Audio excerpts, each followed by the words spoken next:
full of foam this time. That's good.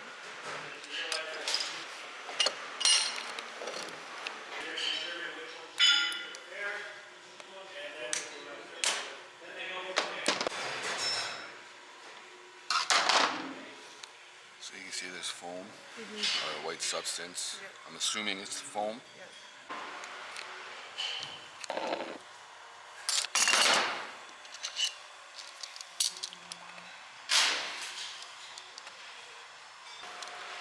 You can see those two lying.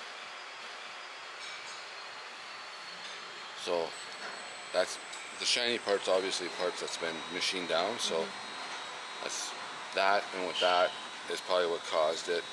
You get a little bit of excess case pressure, and you're gonna have oil spraying out of there. Replace the shaft. Gotcha. I've seen pumps come in that have been in the system operating 3 shifts every day, and they last for 25 years because they're in a properly maintained system with filtration and everything else. I've also seen pumps go in and get chewed up in 6 months Yeah.